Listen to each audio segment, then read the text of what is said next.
Estamos aprendiendo a empezar. Aunque sabemos tantas cosas, aprendemos a empezar. A enseñar, a cambiar. Estamos aprendiendo a aprender. Todos por la educación.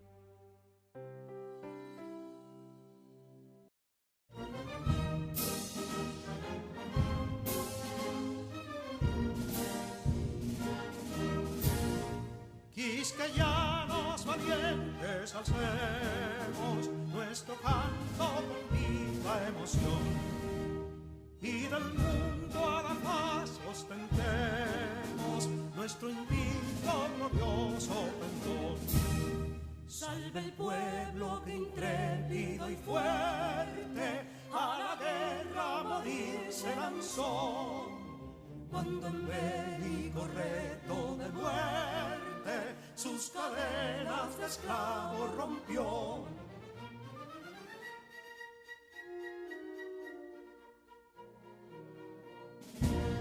Ningún pueblo ser libre merece si es esclavo, indolente y servil. Si en su pecho la llama no crece, que templó el heroísmo viril. Más que estrella la indómita y brava, siempre altiva la frente alzará. Que si fuere mil veces esclava, otras tantas ser libre sabrá. Que si dolo y ardita expusieron de un intruso señor al desdén, las carreras veler campos fueron que cubiertos de gloria se ven. Que en la cima del heroico baluarte de los libres el verbo encarnó, donde el genio de Sánchez y Duarte a ser libre o morir enseñó.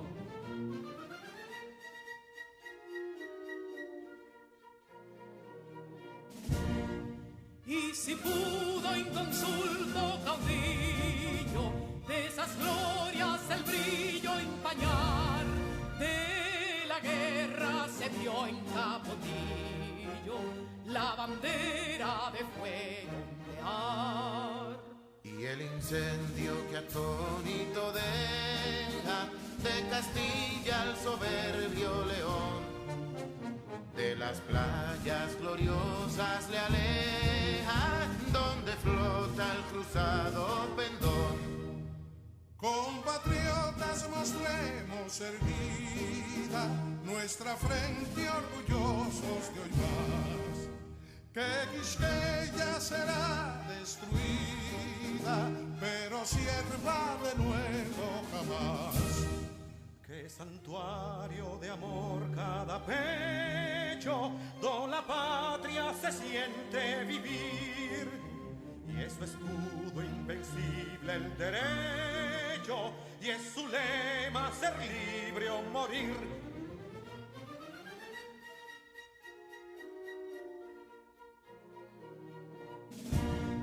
Libertad que aún se yergue serena, la victoria en tu carro triunfal, y el clarín de la guerra aún resuena, pregonando su gloria inmortal. Libertad, que los ecos se agiten mientras llenos de noble ansiedad nuestros campos de gloria repiten: libertad, libertad, libertad.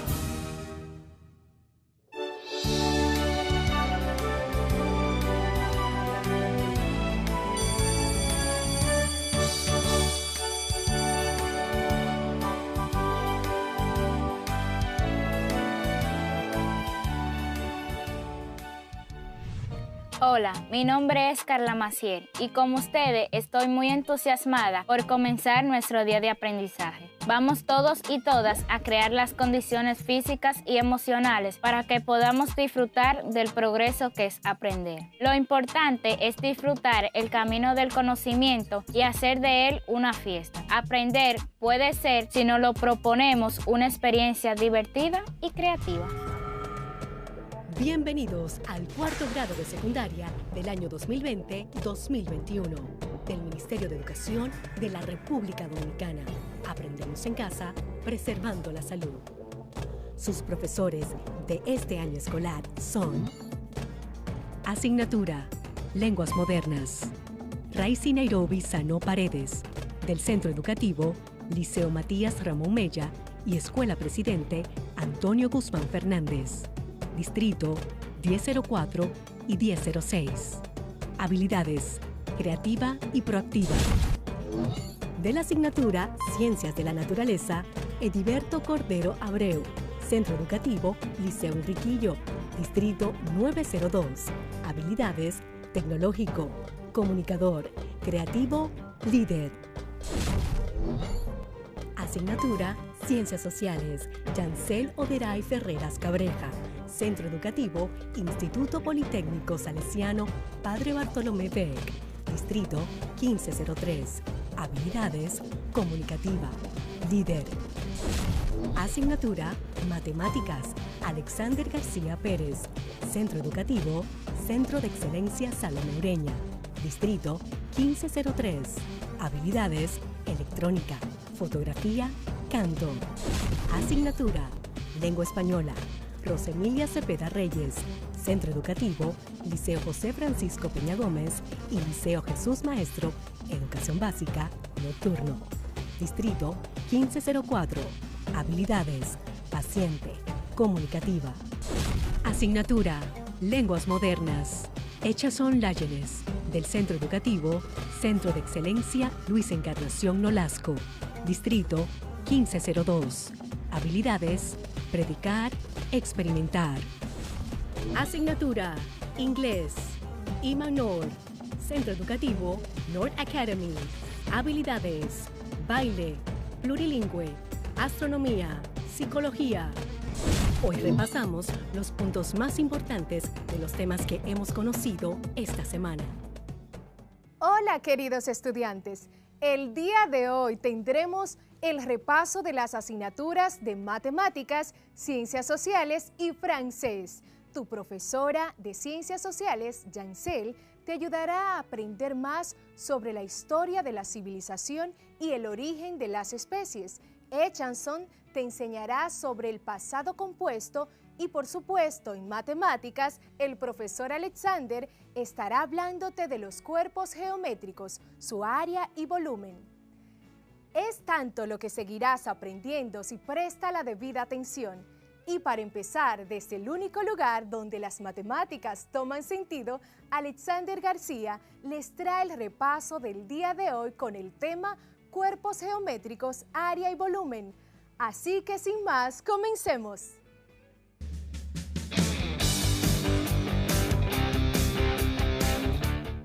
Hoy aprenderás sobre otros cuerpos geométricos que existen. Estos son los prismas y los poliedros. Aprenderás qué son, cómo se clasifican y los lugares en la vida cotidiana donde podemos apreciarlos. Y sí, ya sé que siempre te digo que la geometría está en todas partes, que cuando comemos helado también estamos en contacto con cuerpos geométricos, que hasta para caminar es necesario hacer uso de elementos geométricos como los ángulos. Pero, ¿y si te digo que la vida misma es imposible sin la geometría? Es más, te digo algo, ni siquiera puedes estar respirando si la geometría no existiera. Así que no te muevas de tu asiento, que lo que hoy aprenderás es una cuestión de vida o muerte. Bienvenidos. Para empezar, conozcamos el concepto de cuerpos geométricos.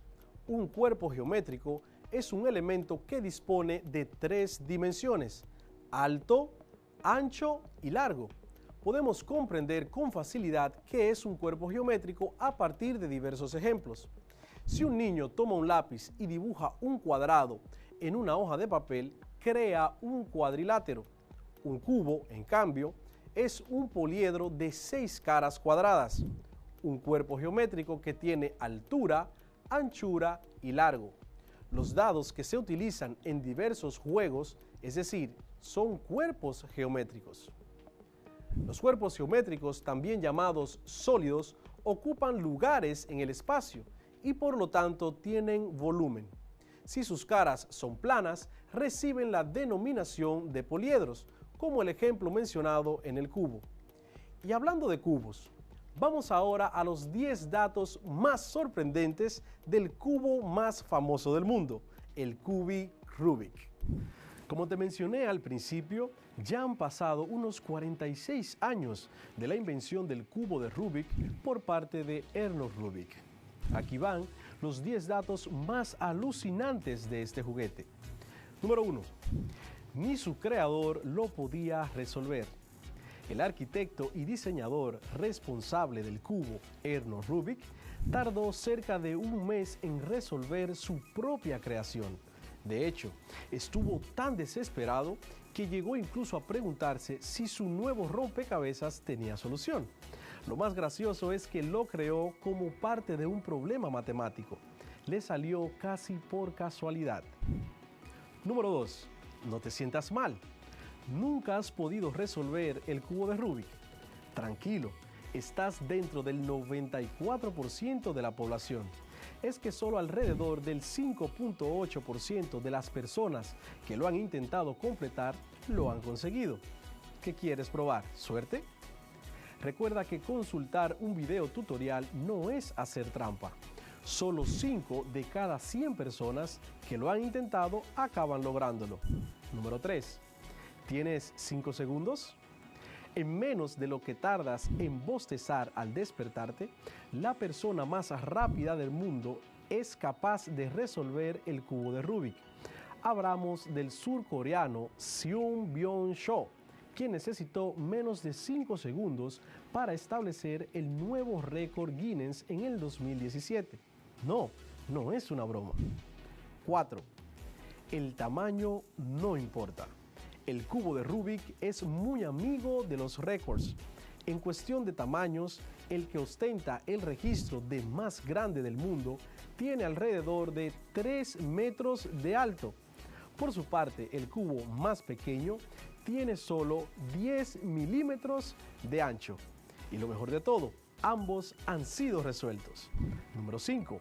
¿Será por posibilidades? Las matemáticas no fallan.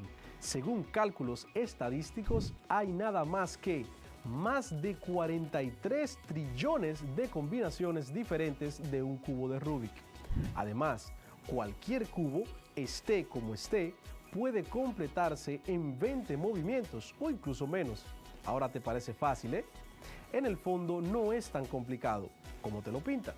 Número 6. El cubo más caro del mundo. La empresa Diamond Cutters International anunció en 2012 la creación de un cubo de Rubik totalmente funcional valorado en 2.5 millones de dólares, hecho de oro de 18 quilates y 185 quilates de rubíes, esmeraldas, zafiros, amatistas y diamantes blancos. Esta preciosidad ostenta el récord Guinness como el juguete más caro del mundo. Número 7. El juguete más popular y vendido. Por muy de moda que estén los videojuegos, ninguno de ellos alcanzará la cifra de ventas que ya presume el cubo de Rubik. Nada menos que 350 millones de unidades vendidas en todo el mundo. Ni títulos gratuitos como Fortnite alcanzan esa cantidad de usuarios. Hay cubos de Rubik en todas partes. Número 8. Cubaólicos Anónimos. Desde su aparición en 1974, la fiebre, destacada por el cubo de Rubik, no ha parado de crecer. Muchas son las personas que tratan de hacer y deshacer el puzzle a una velocidad cada vez mayor. Tanto es así que se han creado asociaciones que ayudan a la gente a vencer su adicción al famoso rompecabezas. Número 9. ¿Hay algún truco para resolverlo? ¿Trucos mágicos? No, pero sí existen formas más efectivas para completar el cubo de Rubik. El llamado método Friedrich es el más popular para resolver este rompecabezas. Sin embargo, existen muchos otros como el sistema Petrus y el método Giles-Roux, aunque el día de hoy son los menos utilizados. Número 10. ¿Más difícil todavía? Existen muchas formas de resolver el cubo de Rubik, desde ser el más rápido hasta completarlo con los pies, pasando por conseguirlo con los ojos cerrados. Sin embargo, si hay una manera de armar el rompecabezas que se lleva el premio, esa es la de Qiu Yanyu. Y es que este niño chino de 12 años de edad fue capaz de resolver 3 cubos de Rubik mientras hacía malabares con ellos en solo 5 minutos. Casi nada, ¿verdad? ¡Wow! Todavía yo estoy sorprendido con estos datos. ¿Y tú? Te invito a que puedas buscar los videos de algunas de estas curiosidades y los veas por ti mismo. Las del récord de los 4.59 segundos me dejó sin palabras. Ahora veamos los prismas. Un prisma es un cuerpo geométrico formado por 2 caras planas poligonales, es decir, que sus caras son polígonos. Estas son paralelas e iguales y se llaman bases. Las caras laterales de un prisma están formadas por paralelogramos. El prisma tendrá tantos paralelogramos como lados tenga el polígono de la base. Es decir, si la base son polígonos de 5 lados, las caras que tendrán serán 5 en total. Los prismas se clasifican según su forma, según la forma de las caras laterales, en prismas rectos y oblicuos. Prismas rectos son aquellos cuyas caras laterales son rectángulos o cuadrados. Sus aristas o rectas laterales son perpendiculares a la base. Prismas oblicuos son aquellos cuyas caras laterales son paralelogramos, que no son rectángulos ni cuadrados como en el caso anterior. Sus aristas o rectas laterales no son perpendiculares a las bases.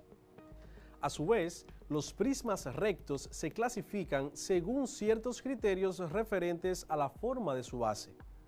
Estos pueden ser prismas regulares, son aquellos cuyas bases son polígonos regulares.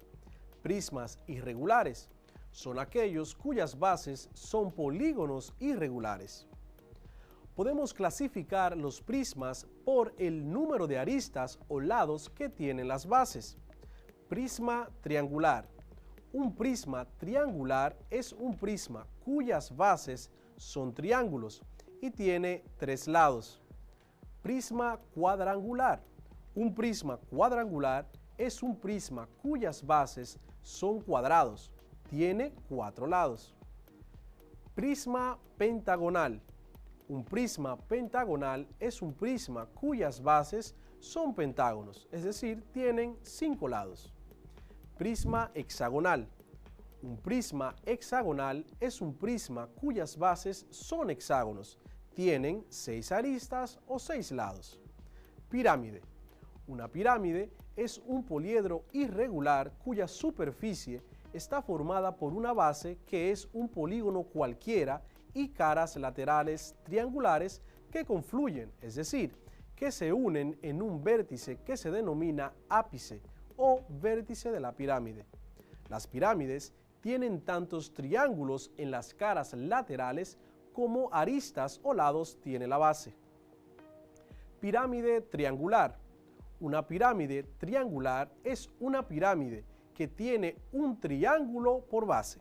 Por lo tanto, estará compuesto por 4 caras, la base triangular y 3 triángulos que confluyen en el ápice o vértice de la pirámide. Pirámide cuadrangular. Una pirámide es cuadrangular cuando tiene un cuadrilátero como base. Por lo tanto, estará compuesta por 5 caras, la base cuadrangular y 4 triángulos que confluyen en el ápice o vértice de la pirámide. Pirámide pentagonal. Una pirámide pentagonal es una pirámide que tiene como base un pentágono. Está compuesta por 6 caras, la base pentagonal y 5 triángulos que confluyen en el ápice o vértice de la pirámide. Pirámide hexagonal. Una pirámide es hexagonal si su base es un hexágono. Estará compuesta por 7 caras, la base hexagonal y 6 triángulos que confluyen en el ápice o vértice de la pirámide. Poliedros. ¿Qué son los poliedros? De acuerdo a la geometría clásica, se denomina poliedro a ciertos cuerpos geométricos tridimensionales de caras planas y que encierran un volumen limitado. Es decir, que un poliedro es una porción claramente definida de espacio geométrico limitada por distintos polígonos. Su nombre proviene de la voz griega poliedron, compuesto por polis, que significa muchos, y edra, que significa base o cara. De forma más simple, un poliedro es un cuerpo geométrico de 3 dimensiones cuyas caras son polígonos. Las dimensiones son ancho, altura y profundidad. Su denominación depende del número de caras que presente, empleando para ello prefijos, numerales de ascendencia griega y la terminación aedro. Por ejemplo, tetraedros, 4 caras; pentaedros, 5 caras; hexaedros, 6 caras, y así sucesivamente. Además, muchos poliedros tienen sus nombres propios, como cubo, prisma, pirámide, entre otros. Elementos de los poliedros. Caras son los polígonos que los delimitan. Aristas, lados en los que concurren 2 polígonos. Vértices, puntos de unión de varias aristas. Los poliedros también se clasifican en convexos o cóncavos. Un poliedro es convexo cuando todas las diagonales que se pueden trazar en sus caras se encuentran en su interior. Un poliedro es cóncavo si al menos una de las diagonales que se pueden trazar en las caras no se encuentra contenida en él. Tipos de poliedros regulares. Existen solo 5 tipos. Tetraedro regular, cuya superficie está formada por 4 triángulos equiláteros iguales. Tetra significa 4, edro significa caras. Cubo o hexaedro regular, figura compuesta por 6 cuadrados iguales. Hexa significa 6, edro significa caras. Podemos observar un hexaedro regular, el cubo de Rubik del que hablamos al principio. Si cuentas, tiene 6 caras, todas iguales, todas son cuadrados perfectos. También tenemos el octaedro regular. Es una figura en la cual la superficie está constituida por 8 triángulos equiláteros iguales. Recuerda que octa significa 8. Dodecaedro regular. Es la figura formada por 12 pentágonos regulares iguales. Icosaedro regular, figura en la cual las caras son 20 triángulos equiláteros iguales. En el universo de las matemáticas hay muchas anécdotas interesantes. Una de ellas ocurrió en 1939, cuando un estudiante de posgrado llegó tarde a su clase de estadística en Berkeley. Copió 2 problemas de la pizarra sin saber de qué se trataba. A los días entrega las respuestas con una nota a su docente donde se disculpaba por la demora, diciéndole que eran muy complejas. Lo que no sabía que eran 2 teoremas sin probar muy conocidos, porque se habían puesto en la pizarra solamente por ejemplo y no como deberes. El joven era George Dantzig, un famoso físico y matemático estadounidense, nacido el 8 de noviembre de 1914 y fallecido el 7 de mayo de 2005. Es muy reconocido por desarrollar el método simplex y se considera el padre de la programación lineal. Este relato sirvió de inspiración para una escena de una película, El Indomable, de Will Hunting. Interesante, ¿no? Hola, apreciados estudiantes. Bienvenidos y bienvenidas una vez más al único espacio donde las matemáticas toman sentido. Soy tu profesor Alexander García. Esto es Matemáticas para cuarto de secundaria. Como lo prometido es deuda, el día de hoy seremos ingenieros civiles por un día, sin haber ido a la universidad a estudiar esta carrera. ¿Cómo lo haremos?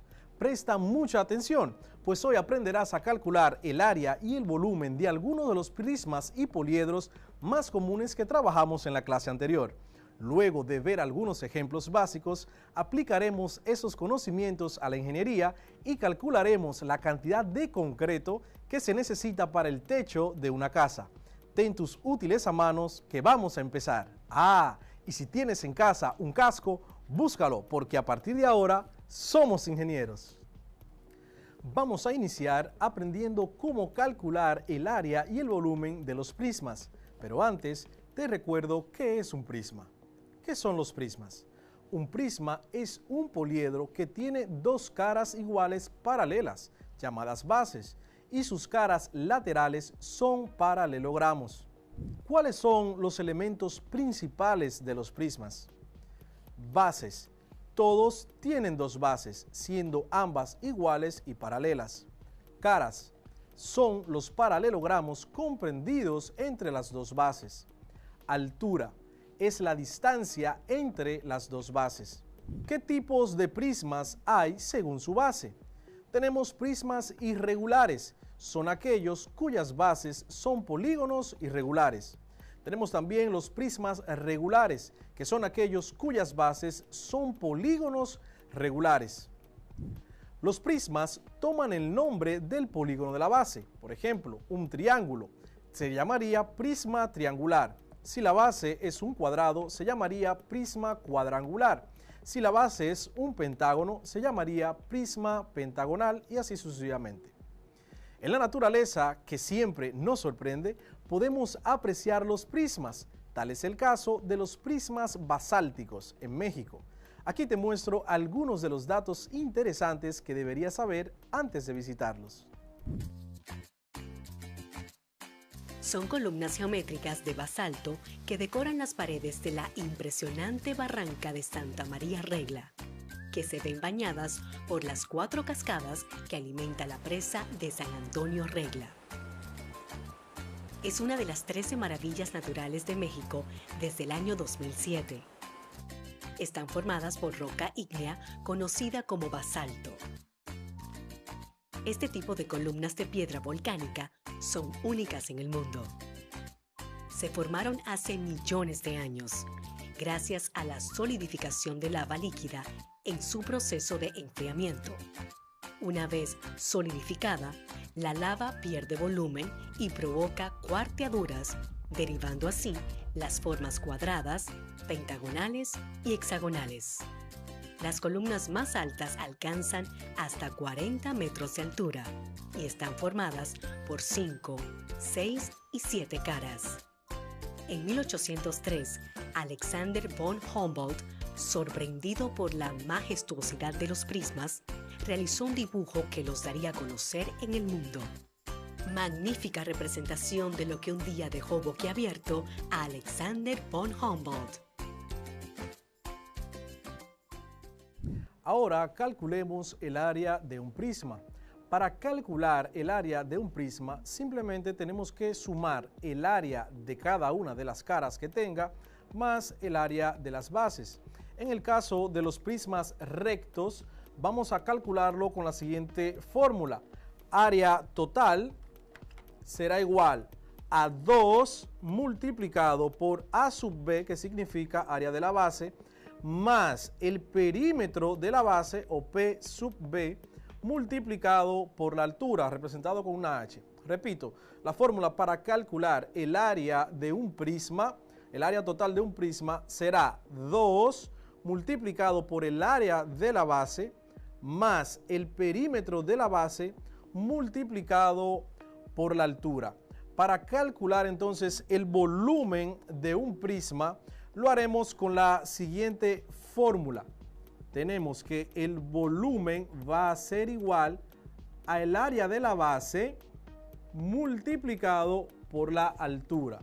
El volumen de un prisma recto será igual al área de la base multiplicado por la altura. ¿Qué tal si hacemos algunos ejemplos? En la clase pasada Vimos un prisma recto en una caja de cartón, una caja de zapatos. Vamos a tomar las medidas de la altura, el ancho y la profundidad de nuestro prisma recto. En este caso, tenemos aquí la altura, si lo medimos, lo vamos a hacer en centímetros, tiene un total de 33 centímetros de altura. De ancho tiene un total de 16 centímetros y de profundidad tiene un total de 12 centímetros. Confirmamos, 32 centímetros de altura, 16 centímetros de ancho por 12 centímetros de profundidad. Vamos a anotar estos datos acá. Datos, es bueno que trabajemos de manera organizada. Tenemos entonces la altura igual a 32 centímetros. Tenemos también el ancho igual a 16 centímetros. Y por último tenemos la profundidad igual a 12 centímetros. Con estos datos procedemos entonces a aplicar la fórmula para calcular el área total. Pero primero tenemos que identificar el área de la base y el perímetro de la base. El área de la base la calcularemos como es un rectángulo, eso sería igual a ancho por largo o base por altura. El ancho sería 16 centímetros. Entonces para el área de la base, 16 centímetros multiplicado por la profundidad, que es igual a 12 centímetros. El área de la base va a ser igual a 16 por 12. 16 por 12, eso nos da un total de 192 centímetros cuadrados. Ya ahí tenemos entonces el área de la base, que es uno de los datos que nos piden en la fórmula para el área total de un prisma. Ahora otro dato que nos piden es el perímetro de la base. El perímetro de la base, como vimos en clases anteriores, es simplemente sumar todo el contorno de la figura. Como la base es un rectángulo y el rectángulo tiene dos lados iguales, tenemos entonces que el ancho es igual a 16 centímetros. 16 centímetros más 12 centímetros que tiene de profundidad más 16 centímetros, como tenemos dos lados paralelos, más 12 centímetros. Esto nos dará el perímetro de la base, lo que será igual a 16 más 12 más 16 más 12. Tenemos un total de 56 centímetros de perímetro. 56 centímetros de perímetro. Ahora, con estos datos podemos entonces sí aplicarlo a nuestra fórmula. El área total será igual a 2 multiplicado por el área de la base, que tenemos aquí 192 centímetros cuadrados, más el perímetro, que es igual a 56 centímetros, multiplicado por la altura. Vamos a ver. 56 centímetros multiplicado por la altura que tenemos, que es 32 centímetros. 32 centímetros.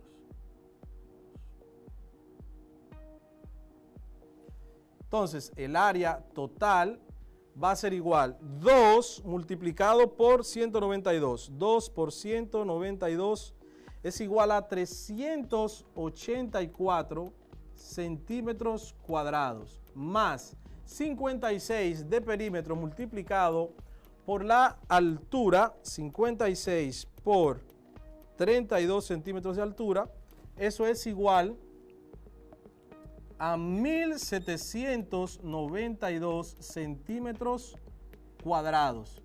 Hacemos esta suma y eso será el total del área de mi figura. 384 centímetros cuadrados más 1792 centímetros cuadrados para un total de 2176 centímetros cuadrados. Esta que tenemos acá es el área total de nuestro prisma recto, que era nuestra caja de zapatos. De inmediato calculamos entonces el volumen. El volumen igual al área de la base multiplicado por la altura. Es más sencillo todavía.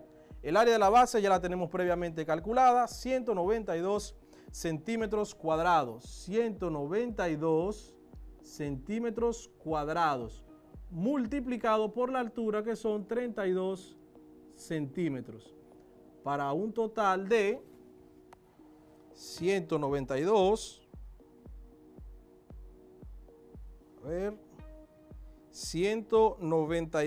centímetros cuadrados de área multiplicado por 32 centímetros de altura para un total de 6.144 centímetros cúbicos. Muy sencilla esta parte. Aquí tenemos los centímetros cúbicos porque el volumen se expresa en unidades cúbicas. ¿Qué quiere decir? Que en nuestra caja de zapatos pudiésemos tener un total de 6.144 centímetros cúbicos de volumen. Ahora vamos a continuar con los poliedros. Pero antes de eso queremos recordar rápidamente qué son los poliedros y cómo se clasifican. Así que te invito a que veas la siguiente cápsula. Un poliedro es un cuerpo geométrico de 3 dimensiones, cuyas caras son polígonos. Las dimensiones son ancho, altura y profundidad.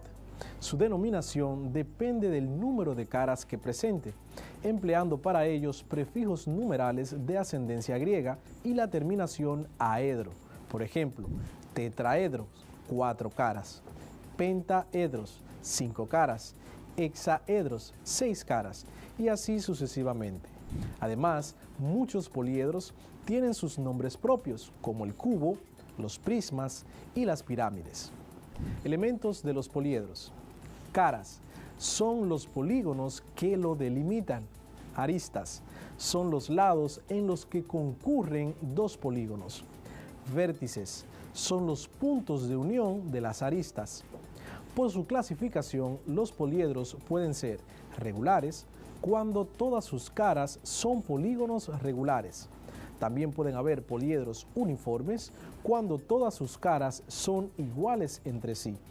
También poliedros irregulares cuando poseen caras desiguales entre sí. No sé tú, pero creo que esta ha sido una de las clases más interesantes que hemos impartido. Espero que haya sido de motivación para ti y te haya inspirado a estudiar esta carrera de Ingeniería Civil. Con estos conocimientos, al igual que como hicimos aquella vez con el cálculo de la cerámica de una casa, puedes ganar dinero a tu corta edad ofreciendo este servicio para calcular con exactitud los materiales que se necesitan para este tipo de construcciones.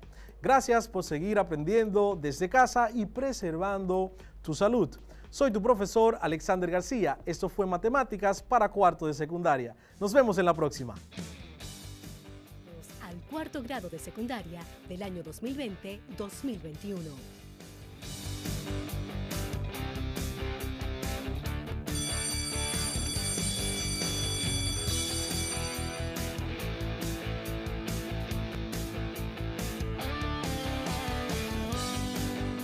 Si necesitas ayuda para resolver tus dudas o quieres volver a ver algún contenido, contáctanos al correo electrónico info@miner.gov.do, nuestra página web ministeriodeeducacion.gov.do, nuestro Facebook Ministerio de Educación RD, Twitter Educación RD, Instagram Educación RD, YouTube Ministerio de Educación, y también puedes contactarnos al teléfono 809-688-9700. Recuerda que aprendemos en casa, preservando la salud.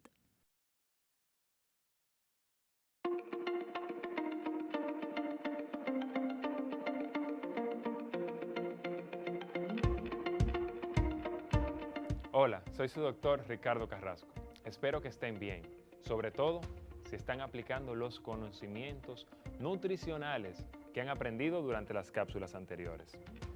En esta cápsula veremos algunos consejos útiles para preparar comidas saludables y seguras. ¿Cómo preparar comidas saludables y seguras? El principal consejo para preparar comidas seguras es la higiene.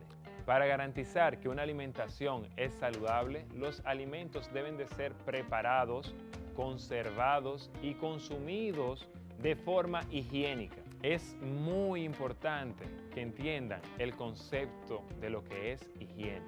Lo primero que debemos de hacer es lavarnos las manos antes de preparar y comer los alimentos. También después de ir al baño. Tenemos de manera obligatoria que lavarnos las manos.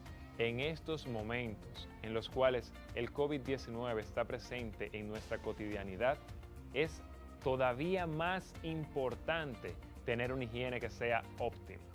Es fundamental utilizar agua purificada, no solo para beber, sino también para cocinar.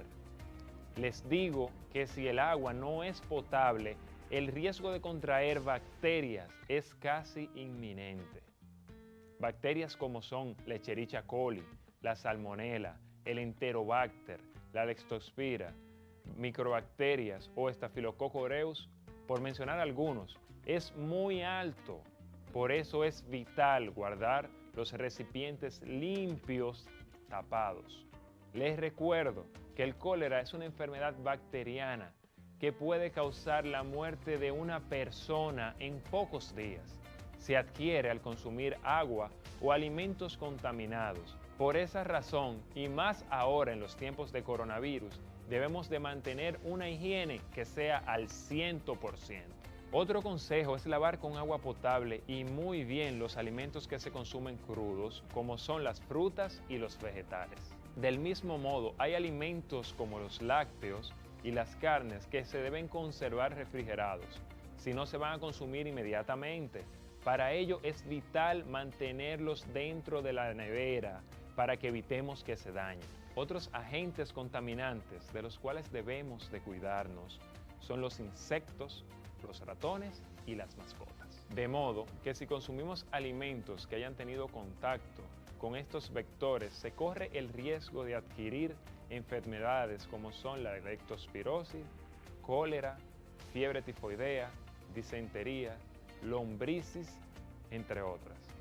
Por eso se recomienda mantener las comidas tapadas para protegerlas de las moscas y otros animales que puedan causar estragos en nuestra salud. Sigan estos consejos y las posibilidades de contraer enfermedades serán mínimas. Recuerden que un cuerpo sano se traduce en una vida más feliz. Es todo por hoy y nos veremos en la próxima cápsula. Y recuerden que en la educación está la salud.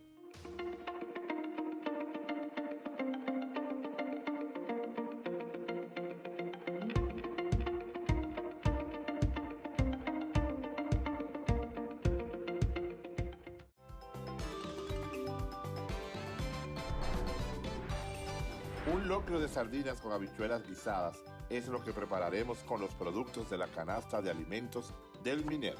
Para hacer nuestro característico sofrito, ajo, cebolla y ají verde, en lo que esto se va sofriendo aquí, ya yo le voy a poner las sardinas, un arroz de excelente calidad, un arroz premium, le añadimos la misma cantidad de agua a la misma cantidad de arroz. Dejamos secar, tapamos y en 15 minutos todo este aroma para que tus hijos tengan las correctas cantidades, para que tengan la nutrición adecuada a la hora de su aprendizaje. Cada estudiante recibirá una canasta con alimentos correspondientes a 2 semanas.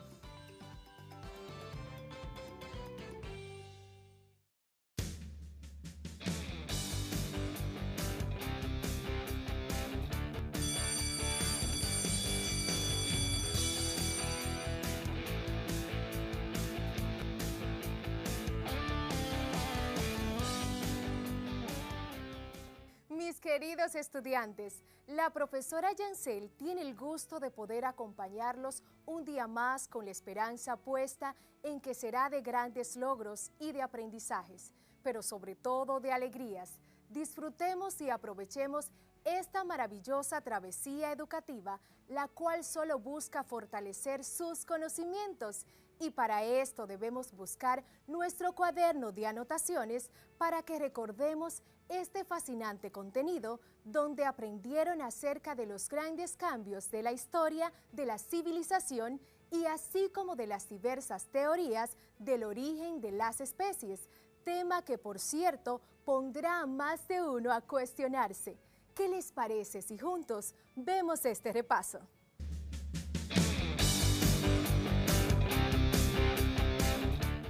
¿Alguna vez has estado sentado y sientes un fuerte mareo? ¿O de repente ves como las lámparas de la casa van de un lado a otro? ¿O estás en la cama y sientes que la mueven fuertemente? No. Si no has sufrido ninguno de estos episodios, de seguro habrás escuchado a alguno de tus familiares preguntar: ¿tembló la tierra?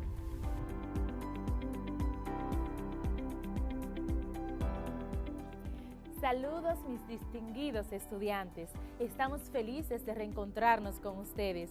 Iniciamos la semana con mucho entusiasmo. Sean bienvenidos a la fascinante clase de Ciencias Sociales con su maestra Yancel Ferreras.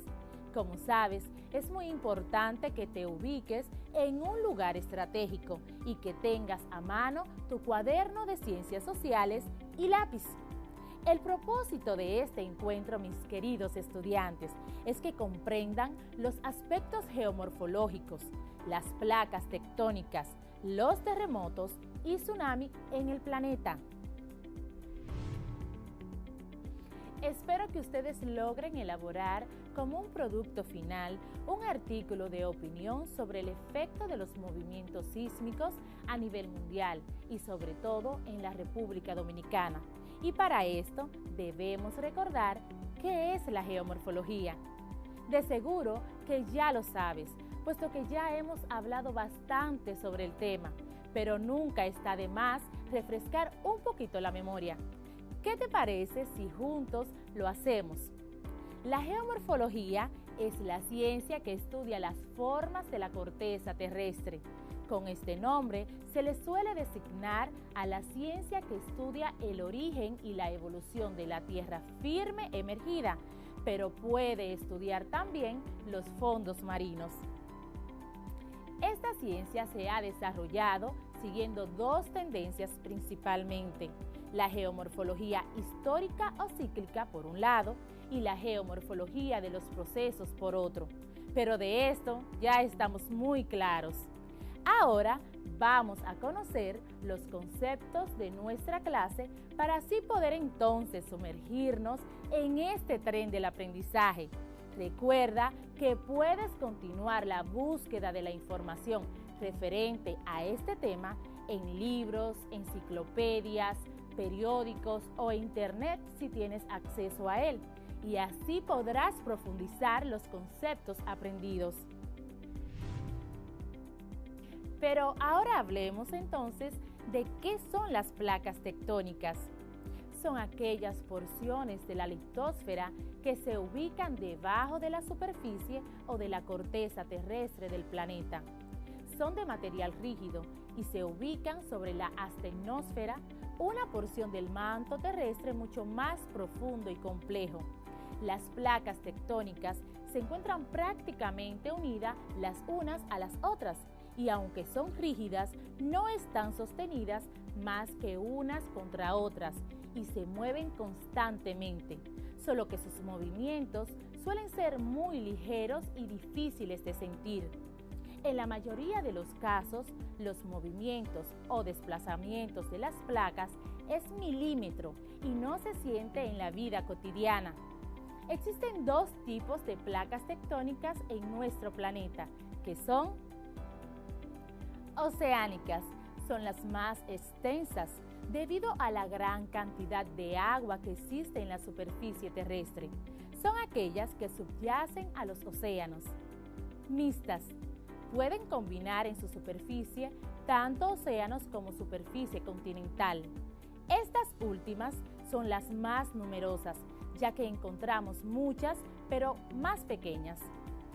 Un elemento que hay que tener en cuenta es que cuando estos dos tipos chocan, se suele dar un fenómeno conocido como subducción, por el cual la placa oceánica se posiciona por debajo de la terrestre. Si esto ocurre con mucha fuerza, puede provocar tsunamis. ¿Qué es la astenosfera? Es la capa interior de la Tierra que se extiende aproximadamente entre 50 y 150 kilómetros de profundidad, formada principalmente por rocas plásticas parcialmente fundidas que pueden deformarse. La astenosfera está situada entre la litosfera y la mesosfera. La astenosfera es una parte del manto superior justo debajo de la litosfera, que está involucrada en los movimientos de las placas tectónicas y sus ajustes. A pesar de su calor, la presión hace que se mantenga como el plástico y tiene una densidad relativamente baja. Las ondas sísmicas pasan de forma relativamente lenta a través de la astenosfera en comparación con el manto que cubre la litosfera, por lo que se ha denominado la zona de baja velocidad. Esta fue la observación que originalmente alertó a los sismólogos de su presencia y le dio alguna información sobre sus propiedades físicas, como la velocidad de las ondas sísmicas que disminuyen al disminuir la rigidez. Bajo las delgadas placas oceánicas, la astenosfera está generalmente mucho más cerca de la superficie del fondo marino y se eleva a pocos kilómetros del fondo del océano. ¿Te has preguntado alguna vez cómo se formaron las montañas? La respuesta la encontramos en las placas tectónicas, ya que éstas, al chocar de una determinada manera, se deforman, elevando una porción de roca que acaba formando los sistemas montañosos que encontramos en la actualidad, tanto dentro como fuera de los océanos. Del mismo modo, un choque fuerte de varias placas puede hacer que se originen incluso terremotos o tsunamis, elemento que conocemos como catastróficos. Pero, ¿cuáles son los movimientos de la placa tectónica? Movimiento convergente. Este movimiento se da cuando al chocar dos placas, la más delgada se coloca por debajo de la gruesa, originando de ese modo los sistemas montañosos. Movimientos divergentes. Este hecho se produce cuando las dos placas que están unidas se separan, creando de esa manera lo que conocemos con el nombre de falla, un orificio que se adentra en las profundidades. Si esto se produce dentro de los océanos, puede decirse también que se crean sistemas montañosos marinos. Movimiento transformante o deslizante. Del resultado de estos también es la creación de las fallas geológicas, dado que dentro de este movimiento, cada placa se desliza para una dirección contraria, realizando a su vez un roce que, dependiendo de su brusquedad, puede ser el causante de terremotos si se produce en la tierra o de tsunamis si se produce en el mar. Lo que seguro no sabías es que existen 57 placas tectónicas en total, y a continuación mencionaremos los dos grupos en los que son divididas las placas tectónicas que hay en nuestro planeta. Placas principales son las más importantes, y dentro de este grupo encontramos 15 placas, como por ejemplo, en esta están la placa africana, arábiga, del Pacífico, filipina, entre otras. Placas secundarias. A esta corresponden los 42 restantes, y su importancia a nivel geográfico es menor debido a que su movimiento e interacciones son menores.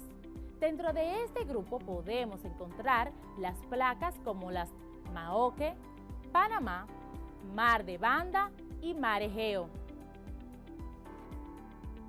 Ahora que ya sabes qué son las placas tectónicas, cómo están compuestas, cuántas existen, cómo se dividen, ¿Qué te parece si conocemos qué es un terremoto? ¿Qué los provoca? Así como los tsunamis. Quizás hayas pensado que la Tierra parece sólida e inalterable bajo nuestros pies la mayor parte del tiempo, pero eso es tan solo una ilusión que nació de nuestra perspectiva, porque en realidad la Tierra está lejos de ser estable. Bajo nosotros, enormes pedazos de rocas están constantemente moviéndose para crear valles, empujándose para formar montañas o desplazándose para dar lugar a ríos y océanos. El suelo siempre está cambiando, estirándose y tambaleándose. Un terremoto es el movimiento brusco de la Tierra, causado por la brusca liberación de energía acumulada durante un largo periodo de tiempo. La corteza de la Tierra está conformada por una decena de placas de aproximadamente 70 kilómetros de grosor, cada una con diferentes características físicas y químicas. Estas placas tectónicas se están acomodando en un proceso que lleva millones de años y han ido dando la forma a lo que hoy conocemos en la superficie de nuestro planeta, originando los continentes y los relieves geográficos en un proceso que está lejos de completarse. Habitualmente, estos movimientos son lentos e imperceptibles, pero en algunos casos, estas placas chocan entre sí como gigantescos témpanos de tierras sobre un océano de magma presente en las profundidades de la Tierra, impidiendo su desplazamiento. Entonces, una placa comienza a desplazarse sobre o bajo la otra, originando lentos cambios en la topografía. Pero si el desplazamiento es dificultado, comienza a acumularse una energía de tensión que en algún momento se libera y una de las placas se moverá bruscamente contra la otra, rompiéndola y liberándose entonces una cantidad variable de energía, originando el terremoto. Las zonas en las que las placas ejercen esta fuerza entre ellas se denominan fallas. Son desde luego los puntos en que con más probabilidad se originen fenómenos sísmicos. Solo el 10% de los terremotos ocurren alejado de los límites de las placas. La actividad subterránea originada por un volcán en un proceso de erupción puede originar un fenómeno similar. En general, se asocia el término terremoto con los movimientos sísmicos de dimensión considerable, aunque rigurosamente su etimología significa movimiento de la tierra. Ahora ya sabes por qué ocurren los terremotos. ¿Sabes qué es un epicentro? Es el punto donde se origina un terremoto y donde la intensidad es aún mayor. Este se mide a través de un instrumento llamado sismógrafo, el que registra en un papel la vibración de la tierra producida por el sismograma. Este nos informa la magnitud y la duración. Este instrumento registra dos tipos de ondas, las superficiales, que viajan a través de la superficie terrestre y que producen la mayor vibración de esta y probablemente el mayor daño, y las centrales o corporales, que viajan a través de la Tierra desde su profundidad. Esto se produce debido al choque de las placas tectónicas y a la liberación de esa energía en el curso de una reorganización brusca de materiales de la corteza terrestre. Otra de las causas pueden ser desprendimiento de las rocas en las laderas de las montañas, también actividades subterráneas originadas por un volcán, actividades subterráneas ocasionadas por el hombre como los experimentos nucleares. Puede ser también la fuerza que ejercen los millones de toneladas de aguas acumuladas en represas y lagos artificiales. Pero, ¿qué importancia tiene estudiar las características de la Tierra? Bueno, esto nos ayuda a prevenir posibles catástrofes y saber qué hacer en caso de que se produzca una. Hay algo que debemos tener bien claro para poder entender todo esto de manera clara, y es cómo está compuesta la Tierra para que lleven a cabo estas incidencias en ellas. Por ello, vamos a ver cómo está conformada en su interior. Las tres capas principales que conforman la estructura interna de la Tierra son la corteza, el manto y el núcleo. La capa más externa, muy delgada con respecto a las otras, se llama corteza terrestre. Presenta espesores comprendidos entre 5 a 10 kilómetros de profundidad para la corteza oceánica y hasta 70 kilómetros de profundidad en la corteza continental y es sólida. El manto llega desde la corteza hasta una profundidad de 2.900 kilómetros. Está formado por materiales más densos que los de la corteza. En ella predominan minerales con hierro y magnesio, como el olivo. Es una capa sólida, aunque entre los 200 kilómetros presenta cierta plasticidad. Esta zona más plástica se conoce como astenosfera y se conoce como el motor interno de la Tierra. La capa más profunda del interior de la Tierra se denomina núcleo y se divide en dos: el núcleo interno y el núcleo externo. El interno es una esfera de unos 2.432 kilómetros de diámetro de extremo a extremo, y en él se encuentra el centro del planeta. La composición del núcleo es principalmente de hierro y una pequeña porción de níquel. El núcleo interno es sólido, mientras que el externo es líquido. Se comporta como un líquido a causa de las presiones y temperaturas a las cuales es sometido. Es hora de poner a prueba tus conocimientos sobre el tema. Ayúdame a subrayar la respuesta correcta. Te voy a leer cada una 2 veces y a la segunda subrayamos la respuesta. ¿Estás listo?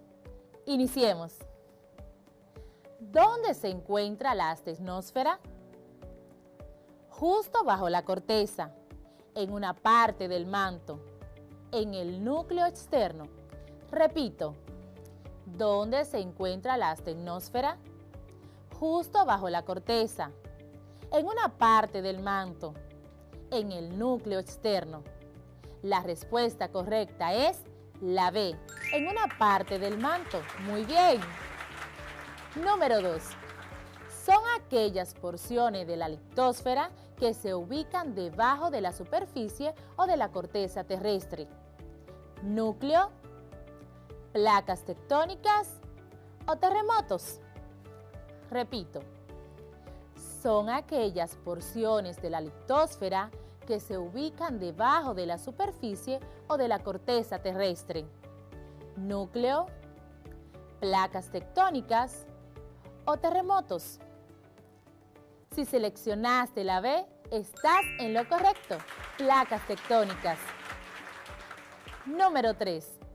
Son movimientos bruscos de la Tierra.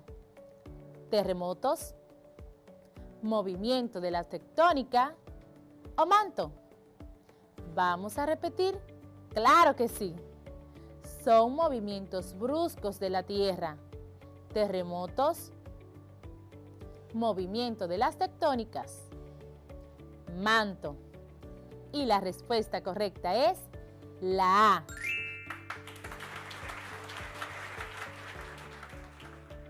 Ahora, quiero que en tu cuaderno de Ciencias Sociales realices un glosario de las palabras claves o desconocidas mencionadas durante la clase, para luego buscar su significado. ¿Viste qué fácil? Es importante que vayamos evaluando los conocimientos que vamos adquiriendo. Ahora, quiero que conozcas algo más sobre este interesante tema, según EcoRed. La corteza terrestre es la capa rocosa externa de la Tierra. Es comparativamente fina, con un espesor que varía entre los 7 kilómetros en el fondo oceánico hasta los 70 kilómetros en las zonas montañosas de los continentes. Esta se divide en dos tipos: oceánico, el cual cubre aproximadamente el 75% de la superficie planetaria. Es más delgada que la continental y se reconocen en ellas tres niveles. El nivel más inferior, llamado nivel 3, el cual linda con el manto en la discontinuidad de Morovis. Está formado por gabros, rocas plutónicas básicas. También está el continental, que es de naturaleza menos homogénea, ya que está formado por rocas con diversos orígenes. Ahora quiero que realices la siguiente actividad partiendo de tus conocimientos.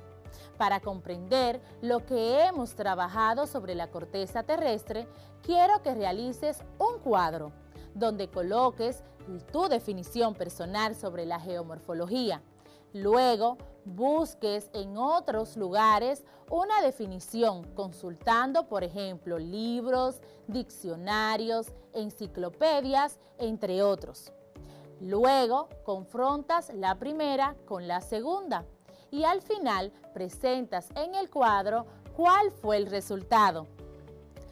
Vamos ahora a leer determinadamente el siguiente texto.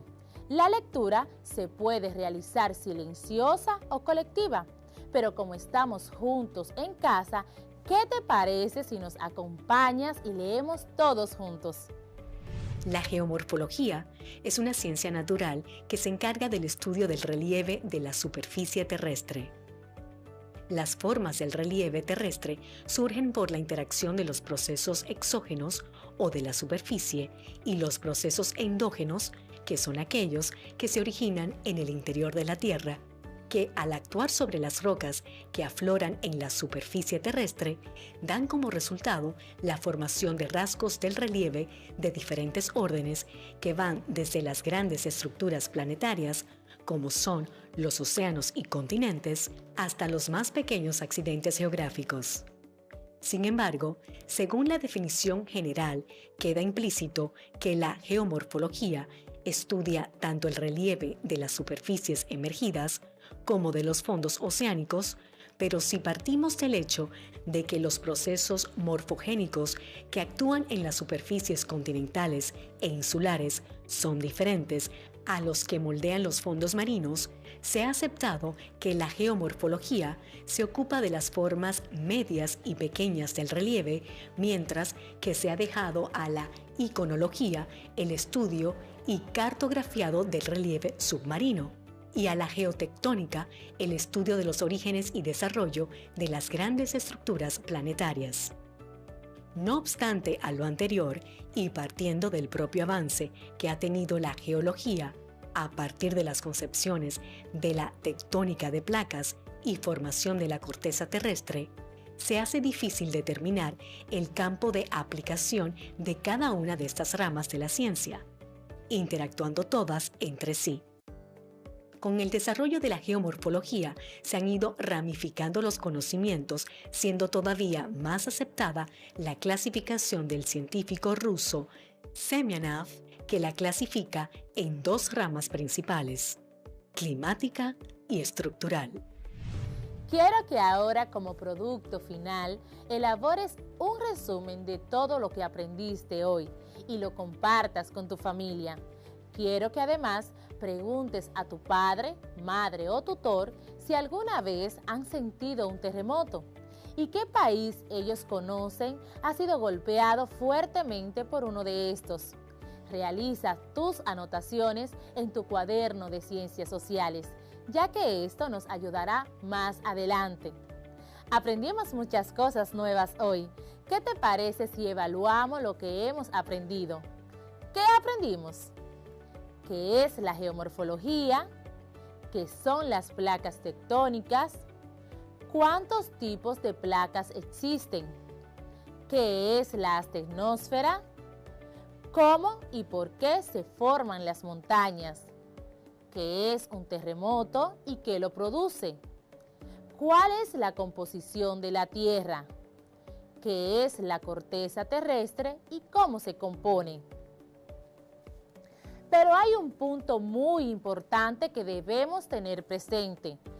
¿Qué debemos hacer en caso de un temblor de tierra? Antes, durante y después. Antes, trace un plan familiar que incluya cómo ponerse en contacto con otros miembros de la familia. Establecer un punto de reunión es importante. Aprenda cómo actuar en caso de terremoto. Participe en los simulacros en su comunidad, lugar de trabajo o escuela. Converse con sus familiares acerca de qué hacer si hay un terremoto y especialmente qué hacer si están solos cuando este ocurre. Ubique los lugares más seguros en su casa, su lugar de trabajo o escuela para protegerse en caso de un terremoto e identifique las rutas de evacuación. Mantenga a mano los números de teléfonos de emergencia como la Defensa Civil, ambulancias, hospitales, departamento de bomberos, policías, entre otros. Asegúrese de tener suficientes suministros para la emergencia, como agua limpia, alimentos no perecederos, medicamentos de venta con recetas, botiquín de primeros auxilios, baterías, radios y alimentos para animales domésticos. Lleve consigo los documentos de importancia como pasaportes o documentos de identidad. Tenga preparada una mochila o estuche de emergencia por si tiene que evacuar la zona. Si hay una embarazada en la familia, prepare un bolso con los documentos médicos, medicamentos y otras cosas que podrían ser necesarias si es hospitalizada para el parto o para cualquier otra complicación. Prepare una logística para evacuar a sus mascotas. Permanezca tranquilo. De ser necesario, ayude a calmar a las personas que están con usted. Permanezca lejos de las ventanas y de los objetos que podrían caerse, como cables eléctricos flojos. Vaya a un lugar seguro y protéjase cerca de una pared o un mueble sólido. En caso de que sea necesaria la evacuación, use las escaleras, no los ascensores. Diríjase a una zona segura. Siga las instrucciones de los funcionarios de la Defensa Civil y otras autoridades. Si está atrapado, trate de golpear con un objeto metálico para hacer mucho ruido. Si está en una calle o vía pública, aléjese de los postes de luz y los cables de servicios públicos, así como de los edificios altos. Después, verifique la condición de su vivienda. Si considera que no es segura, notifíquelo a las autoridades y diríjase a un refugio temporal, la casa de un amigo o familiares. Consulte las fuentes oficiales para tener la información más actualizada. Sea cuidadoso con la electricidad, las tuberías de gas natural o propano y las fuentes de peligro de origen químico. Ayude a su familia y a la comunidad transmitiendo mensajes de apoyo y de aliento. Después de un terremoto, asegúrese de que todos los traumatismos sean evaluados a fondo por el personal de salud. Las autoridades de salud organizarán servicios de atención provisionales. Diríjase a alguno de ellos por cualquier herida menor o para solicitar atención psicológica de urgencia. Hasta aquí ha llegado el repaso de Ciencias Sociales, pero no te muevas porque vamos a una pausa y al regreso el profesor Edson te ayudará a repasar la clase de francés. Ya volvemos.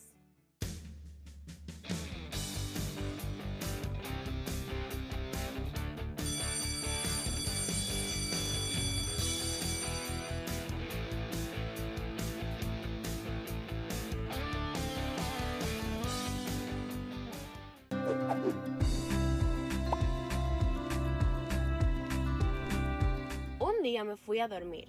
Al despertar me di cuenta de que todo cambió. La vida que conocía quedó en el pasado.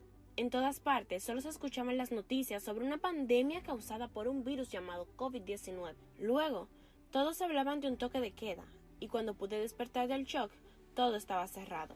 La escuela, el colmado, el cine, el club. Literalmente el país se detuvo. Las informaciones gubernamentales constantemente emitían cifras alarmantes sobre contagios y muertes. Vimos como de manera paulatina el ambiente también se iba recuperando del cáncer de desechos que sin darnos cuenta fuimos introduciendo durante años en la Tierra. Todavía falta mucho por hacer, pero lo bueno es que ya empezamos el proceso. Vamos por buen camino.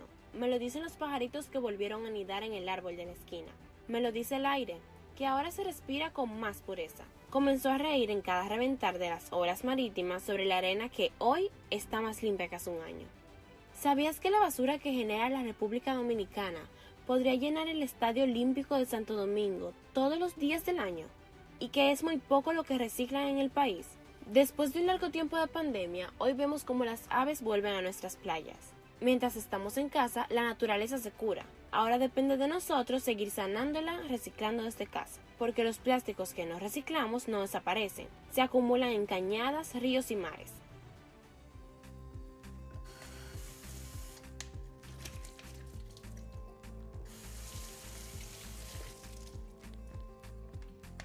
Por eso desde casa podemos hacer el cambio separando los desechos de plástico, vidrio o materia orgánica para que el proceso de reciclaje sea más eficiente y tenga un mayor impacto en nuestro planeta. Gracias por seguir conmigo desde casa, nos vemos en una próxima aventura, soy William Santana.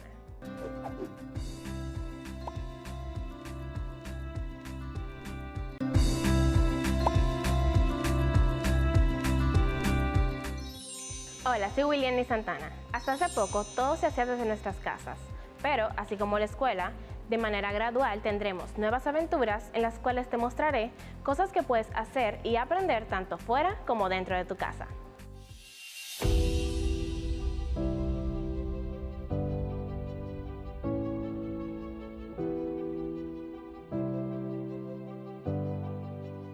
El planeta necesita que recicles, reuses y reutilices para aliviar el peso que desde hace décadas caen sobre los mares, ríos, desiertos, sabanas, bosques, islas y sobre todo ser vivo que en estos lugares habita.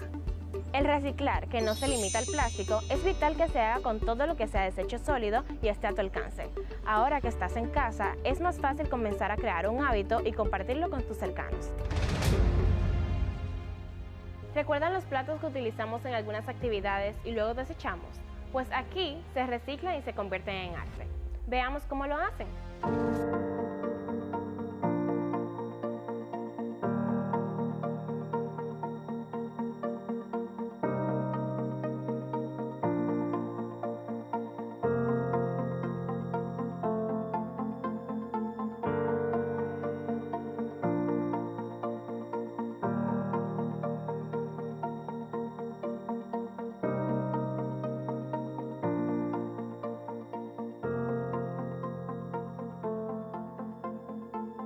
Giovanni Martínez, me dedico al reciclaje. Este trabajo yo lo estuve a medio de la fabricación de molduras de madera. A los chinos, fabricarla en plástico, usando todo el derivado del foam, nosotros traímos esa tecnología aquí, a República Dominicana, en la cual usamos todo lo que contenga PS, es decir, foam, como cuáles, vaso foam, plato foam, tenedores foam.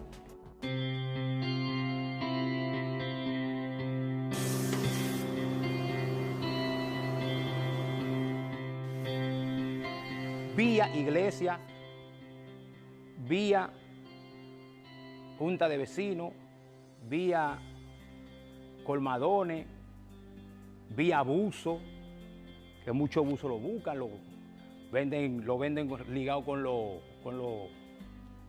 como materiales como hierro, donde llevan hierro llevan el fondo, yo voy y lo busco.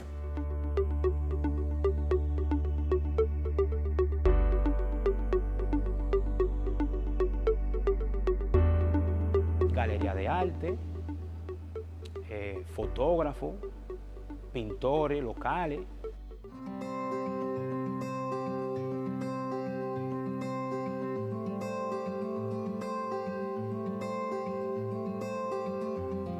Sencillo.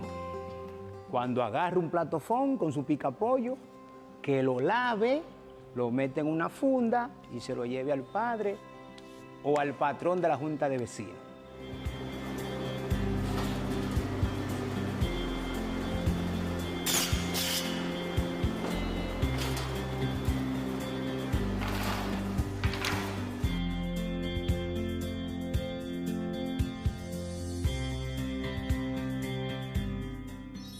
Un día me fui a dormir. Al despertar me di cuenta de que todo cambió. La vida que conocía quedó en el pasado. En todas partes solo se escuchaban las noticias sobre una pandemia causada por un virus llamado COVID-19. Luego, todos hablaban de un toque de queda, y cuando pude despertar del shock, todo estaba cerrado. La escuela, el colmado, el cine, el club. Literalmente el país se detuvo. Las informaciones gubernamentales constantemente emitían cifras alarmantes sobre contagios y muertes. Vimos como de manera paulatina el ambiente también se iba recuperando del cáncer de desechos que sin darnos cuenta fuimos introduciendo durante años en la Tierra. Todavía falta mucho por hacer, pero lo bueno es que ya empezamos el proceso. Vamos por buen camino. Me lo dicen los pajaritos que volvieron a anidar en el árbol de la esquina. Me lo dice el aire, que ahora se respira con más pureza. Comenzó a reír en cada reventar de las olas marítimas sobre la arena que hoy está más limpia que hace un año. ¿Sabías que la basura que genera la República Dominicana podría llenar el Estadio Olímpico de Santo Domingo todos los días del año? ¿Y que es muy poco lo que reciclan en el país? Después de un largo tiempo de pandemia, hoy vemos cómo las aves vuelven a nuestras playas. Mientras estamos en casa, la naturaleza se cura. Ahora depende de nosotros seguir sanándola, reciclando desde casa, porque los plásticos que no reciclamos no desaparecen, se acumulan en cañadas, ríos y mares.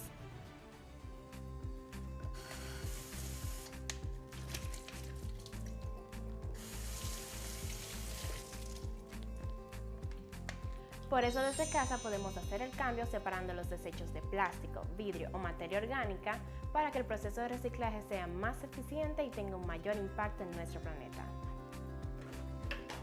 Gracias por seguir conmigo desde casa. Nos vemos en una próxima aventura. Soy William Santana.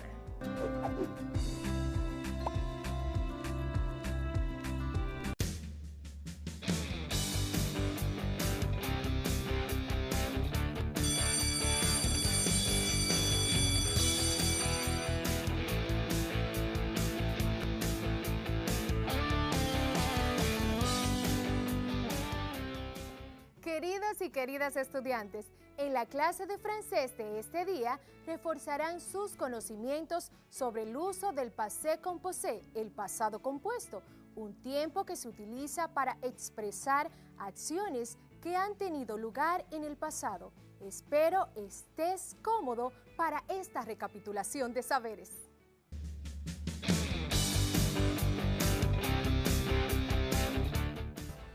Bienvenue à toutes et à tous. Sean todos y todas bienvenidos a la clase de francés.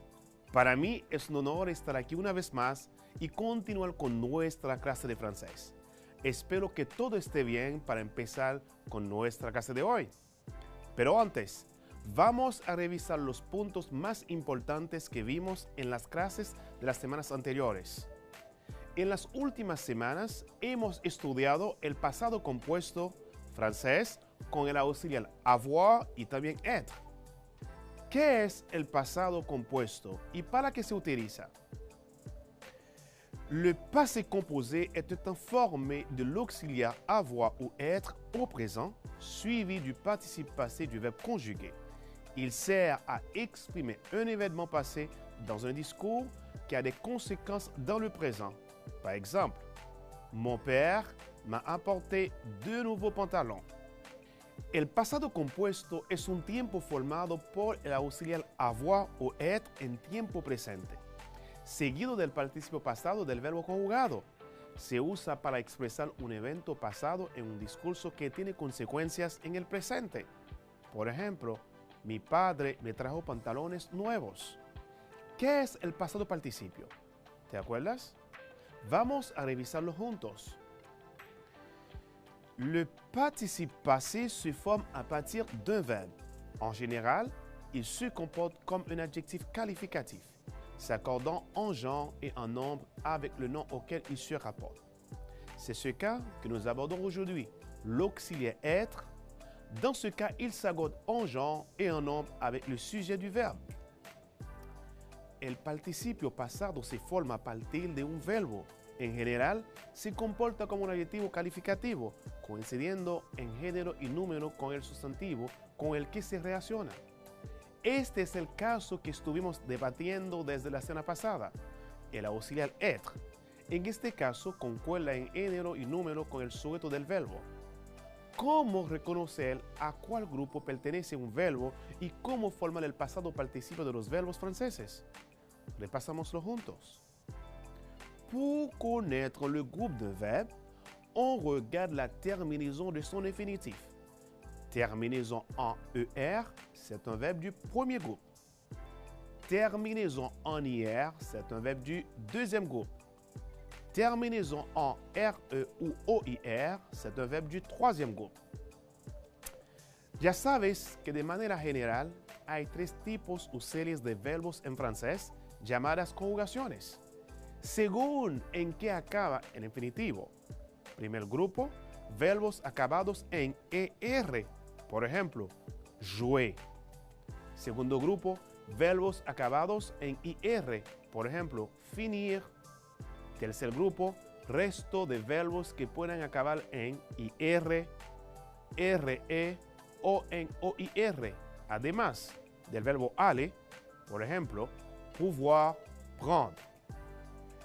¿Recuerdas que los verbos como aller y venir, a pesar que estos verbos terminan en IR e R, pertenecen al tercer grupo?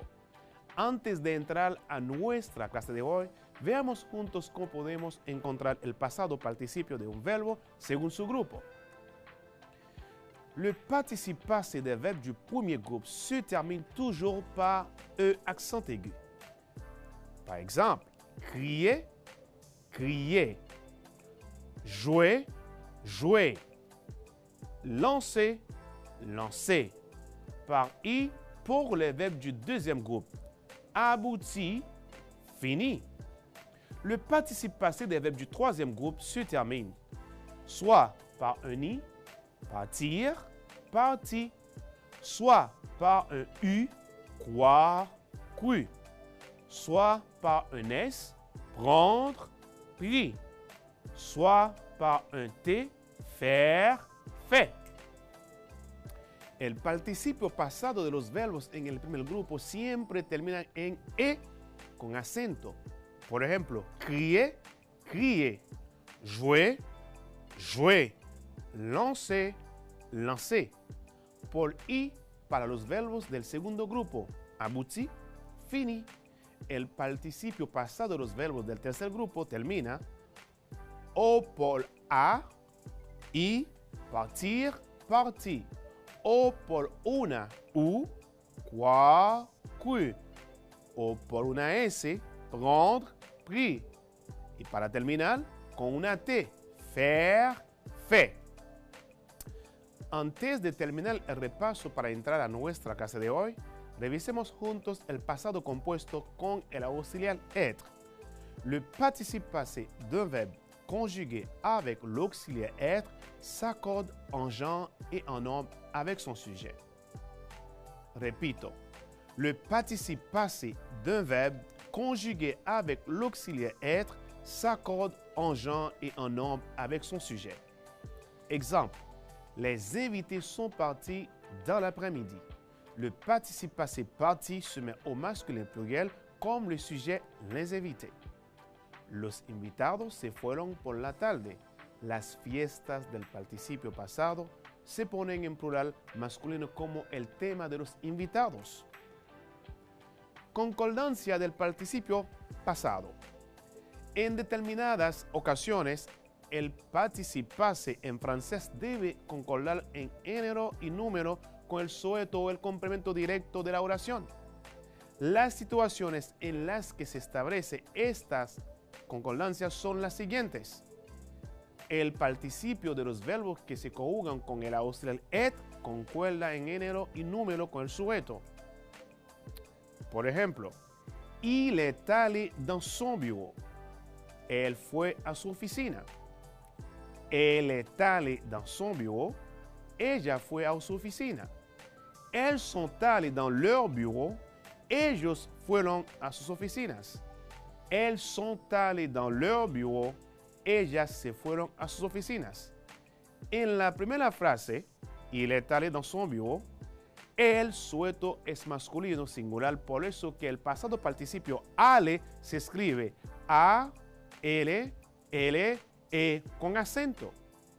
En la segunda frase, él est allé dans son bureau, el sujeto es femenino singular, por eso que el pasado participio se escribe A, L, L, E con acento y otra E.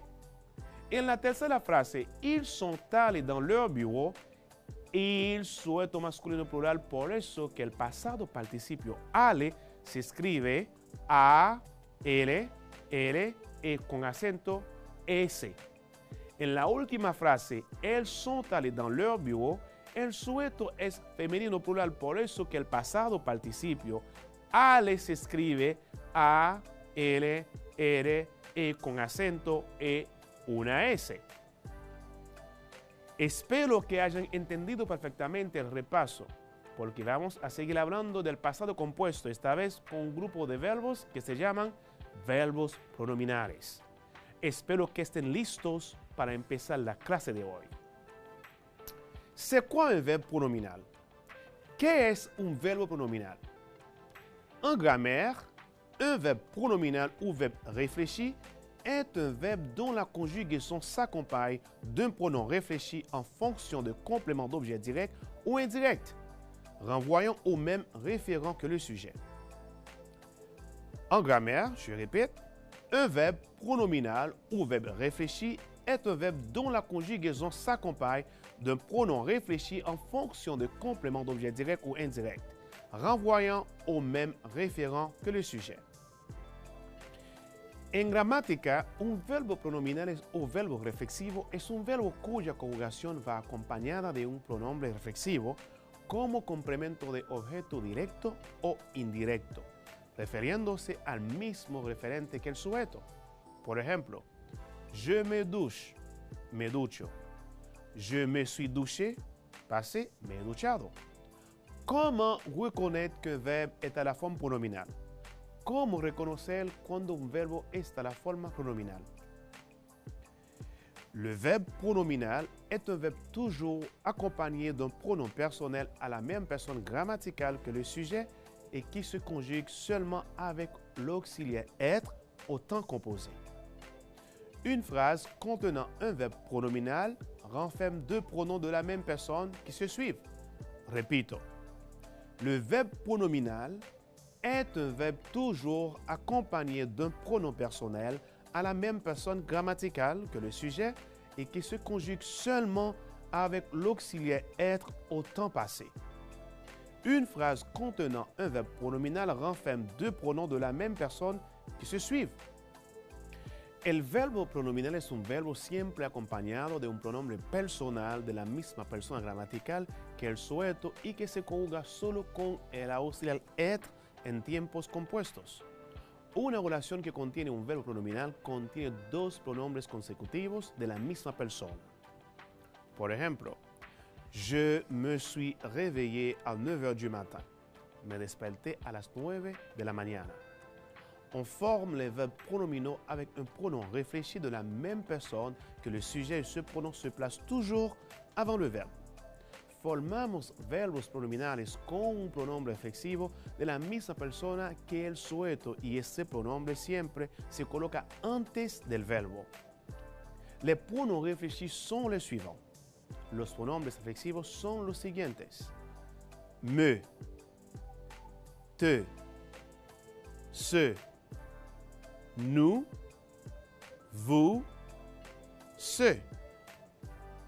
Veamos ahora cómo podemos colocar los pronombres reflexivos con los pronombres personales. Primero, colocamos los pronombres personales y luego los pronombres reflexivos. Por ejemplo, je me, tu te, il, elle, se, nous, nous. Vous, vous. Il, elle, se. Veamos algunos verbos pronominales y su forma de conjugación en presente. Por ejemplo, se doucher, ducharse. Se lever, levantarse. Ahora vamos a conjugarlos en presente. Por ejemplo, je me douche. Tu te douches. Il se douche. Nous nous douchons. Vous vous douchez. Il se douche. Y el segundo verbo, se lever. Je me lève. Tu te lèves. Il ou elle se lève. Nous nous levons. Vous vous levez. Il o él se lève. Como puedes notar, colocamos los pronombres personales que son je, tu, il, elle, nous, vous, il, elle, y luego los pronombres reflexivos que son me, te, se, nous, vous, se. Ya sabemos que es un verbo pronominal y sabemos también su forma de conjugación. Es tiempo de entrar a nuestra clase que es pasado compuesto con los verbos pronominales. Por eso te invito a escuchar este pequeño diálogo y presta mucha atención. Salut Chanson, tu vas bien? Oui, je vais bien. Et pour toi? Je vais parfaitement bien. À quelle heure est-ce que tu t'es levé hier matin? Hier matin, je me suis levé à 9h30. Et toi? Hier matin, je me suis levé à midi. Oh, je comprends. Tu étais vraiment fatigué. Hein? Para poder entender mejor, escuchamos la conversación en español. Hola, Chanson. ¿Estás bien? Sí, estoy bien. ¿Y tú? Estoy perfectamente bien. ¿A qué hora te levantaste ayer por la mañana? Ayer por la mañana me levanté a las 9:30. ¿Y tú? Yo me levanté al mediodía. Oh, entiendo. Porque tú estás muy cansada. Como puedes notar, los verbos pronominales se conjugan en pasado compuesto con el auxiliar être. Analizamos algunas frases del diálogo para entender mejor. Frase número 1. ¿A quelle heure est-ce que tu t'es levé hier matin? ¿A qué hora te levantaste ayer por la mañana? En esta pregunta, el verbo se lever, levantarse, está en pasado compuesto con el auxiliar être. Es muy importante también de saber cómo colocar cada pronombre para no equivocarse. Tu, pronombre personal, te, apóstrofe, pronombre reflexivo, verbo auxiliar y lever, participio pasado. ¿A quelle heure est-ce que tu t'es levé hier matin? Segunda frase. O la respuesta. Hier matin, je me suis levé à 9h30 am. ¿Y toi? Ayer por la mañana me levanté a las 9:30 am. ¿Y tú? Esta respuesta también en pasado compuesto con el auxiliar être y colocamos los pronombres de esta manera. Je, pronombre personal. Me, pronombre reflexivo. Suis, verbo auxiliar. Lever, participio pasado del verbo lever. Quels sont les verbes pronominaux français? Les verbes pronominaux sont des verbes précédés d'un pronom réfléchi de la même personne que le sujet. Certains verbes sont uniquement pronominaux, tels que se baigner, s'écrier, s'en aller, s'enfuir, s'évanouir, s'envoler, se fier à quelqu'un, se méfier de quelqu'un, etc. Repito, les verbes pronominaux sont des verbes précédés d'un pronom réfléchi de la même personne que le sujet. Certains verbes sont uniquement pronominaux, tels que se baigner, s'écrier, s'en aller, s'enfuir, s'évanouir, s'envoler, se fier a quelqu'un, se méfier de quelqu'un, etc. Lo que estaba diciendo, vamos a decirlo en español ahora, los verbos pronominales son verbos precedidos por un pronombre reflexivo de la misma persona que el sujeto. Algunos verbos son solo pronominales, como bañarse, gritar, irse, desmayarse, confiarse en alguien, sospecharse de alguien, etc. Accord du participe passé. Les verbes pronominaux construisent toujours le passé composé avec l'auxiliaire être. Le participe passé s'accorde en général avec le sujet. Par exemple, nous nous sommes levés très tôt. Mais il ne s'accorde pas lorsque le verbe est suivi d'un complément d'objet direct. Par exemple, elle s'est lavé les mains. Elle s'est lavé quoi? Les mains. Mais elle s'est lavée. Attention, le participe passé ne s'accorde jamais avec le complément d'objet indirect. Par exemple, Marie et Laurent ne sont téléphonés. Ce égale complément d'objet indirect, téléphoner a qui? Los verbos pronominales siempre construyen su tiempo pasado con el auxiliar être. El participio pasado generalmente está de acuerdo con el sujeto. Por ejemplo, nos levantamos muy temprano. Pero no concuerda cuando el verbo va seguido de un complemento objeto directo. Por ejemplo, ella se lavó las manos. ¿Se lavó qué? Sus manos. Pero se lavó. Advertencia. El participio pasado nunca concuerda con el complemento de objeto indirecto. Por ejemplo, Marie y Laurent se llamaron. Bien dicho, Marie y Laurent se llamaron. Se, complemento, objeto indirecto. ¿Llaman a quién? Les participes passés des verbes suivants ne s'accordent donc jamais. Se téléphoner, se parler, se mentir, se plaire. Complaire, déplaire. Se sourire, se rire, se nuire, se succéder, se suffire, se ressembler, sans vouloir. En cas de doute, on peut utiliser une petite astuce pour savoir si le verbe admet ou non un complément d'objet indirect. Il suffit de transformer la phrase en remplaçant le pronom réfléchi par le complément, comme indiqué ci-dessous. Par exemple, elles se sont souri. Elles ont souri a qui? A él, a él-même. Los participios pasados de los siguientes verbos, por lo tanto, nunca concuerdan.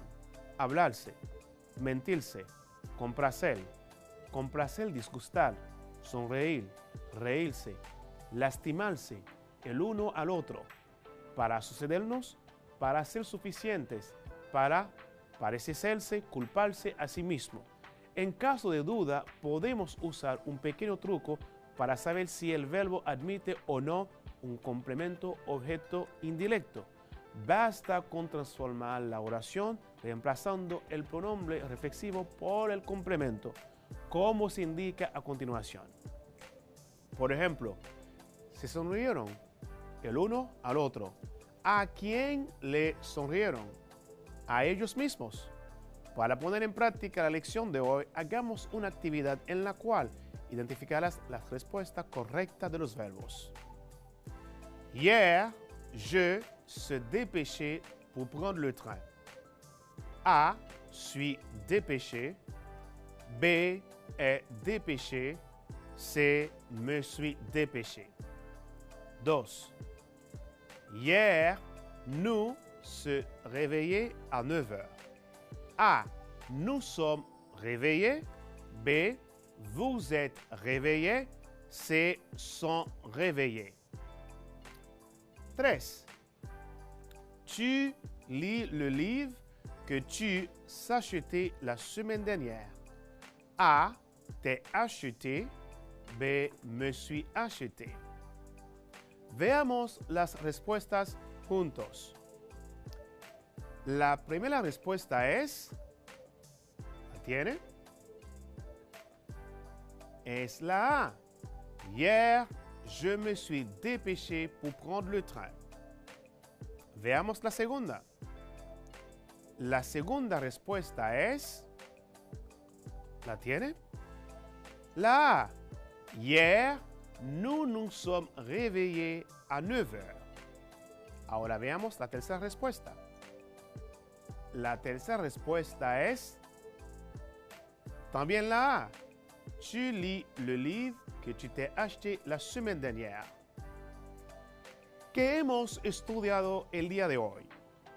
El día de hoy aprendimos cómo usar el pasado compuesto de los verbos pronominales con el auxiliar être. Aprendimos sobre la concordancia del sujeto con su pasado participio. ¿Qué es un verbo pronominal? Un verbo pronominal es un verbo que se conjuga con dos pronombres. Primero, pronombres personales. Segundo, pronombres reflexivos.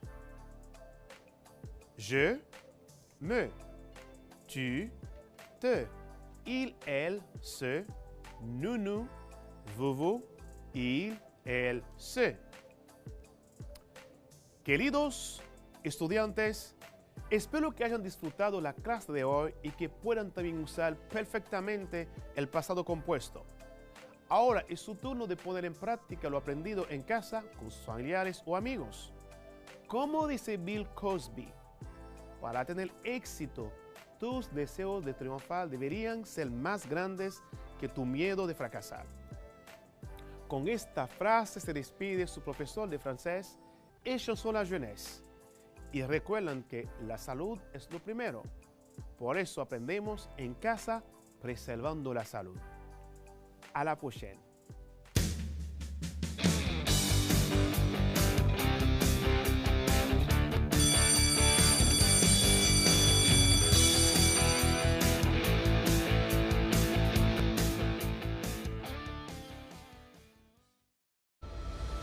Subió el nivel de positividad del coronavirus, por lo que el gobierno se vio precisado a reforzar las restricciones. Bueno, lo del COVID es cosa chiquita, ¿no? ¿Cuándo tú crees que se acabe esto, mami? ¿Y cómo sé yo, mi hijo? Oh, cuando la gente se vacune.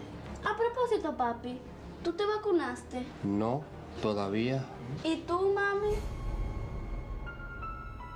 Entonces no es verdad que ustedes quieren a uno. ¿Y cómo tú vas a decir eso, mijo? Claro, si no se vacunan, no se acaba el COVID, no hay escuela, no hay parque, no hay abrazos, ni hay de nada.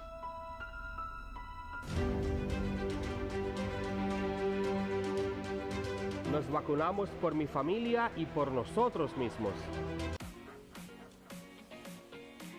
Estudios recientes han demostrado que la retina humana y la de los animales diurnos está conformada por una mayor cantidad de conos que de bastones.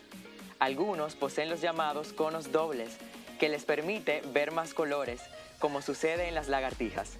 En los animales nocturnos, por el contrario, predominarán los bastones, lo cual les permite ver con mayor claridad y divisar los matices del gris durante la noche.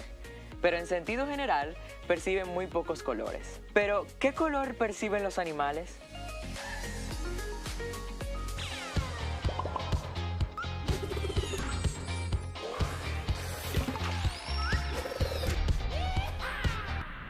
Ya se sabe que los perros no ven ni el rojo ni el verde. Un objeto que para un humano tiene esas tonalidades, el perro lo verá amarillo o dentro de la gama de los grises, respectivamente. Los gatos tienen un sistema de percepción dicromático. Lo que parece rojo para nosotros es absolutamente oscuro, tanto para los perros como para los gatos, y una parte del espectro verde es indistinguible del blanco. Colores que parecen intensos para los humanos son más tonos pastel para el gato, que ve el verde del césped como un césped blanquecino y un arbusto de rosas como un arbusto blanquecino con las rosas oscuras. Las aves, que emplean los colores para el reconocimiento sexual y la reproducción, ven en colores. Las que son de presa y las rapaces, en especial las águilas y los halcones, son las que tienen mejor sentido de la visión. La visión de las aves diurnas es de 4 colores, pudiendo ver algunos que no son visibles para otras especies. transitando la capacidad de ver colores desde el rojo, naranja, amarillo, verde, azul y sus tonos, hasta incluir, por último, los colores reflejados por la luz ultravioleta radiada por el sol. Mientras que las nocturnas, como los búhos y las lechuzas, solo ven en blanco y negro. No obstante, tienen una gran agudez visual en horas de la noche, de poca iluminación, por tener un elevado número de bastones o células especializadas en este tipo de la visión en la retina. El camarón mantis tiene por lo menos 12 clases de células sensibles al color y probablemente sea el animal que más colores perciba. Así que ya lo sabes, los colores que verán dependerán del tipo de animal. ¡Hasta la próxima!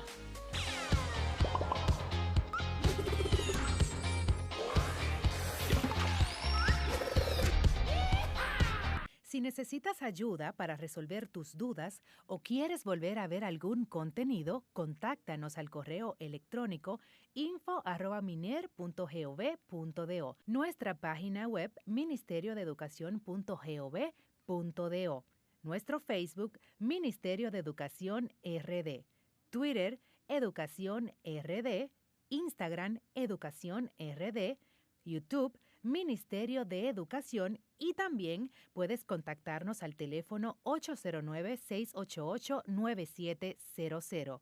Recuerda que aprendemos en casa, preservando la salud.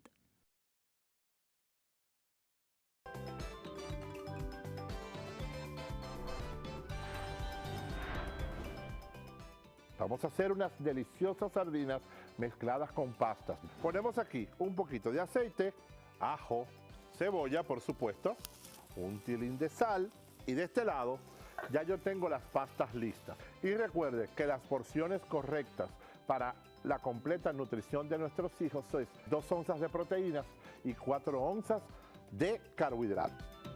Cada estudiante recibirá una canasta con alimentos correspondientes a 2 semanas.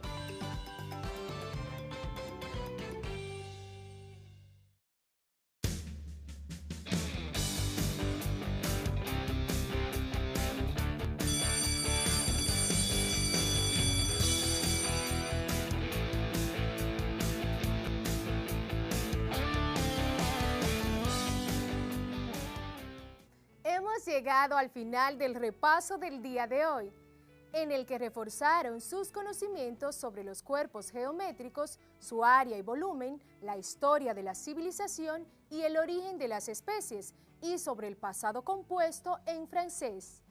Este ha sido el recuento de tus clases, esperando que puedas afianzar tus conocimientos. Quédate en casa para preservar la salud.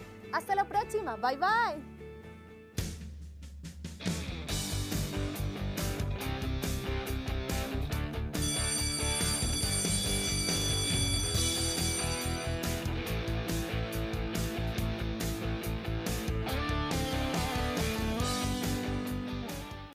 Estamos aprendiendo a empezar.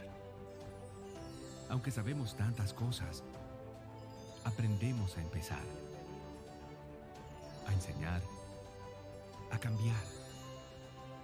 Estamos aprendiendo a aprender. Todos por la educación.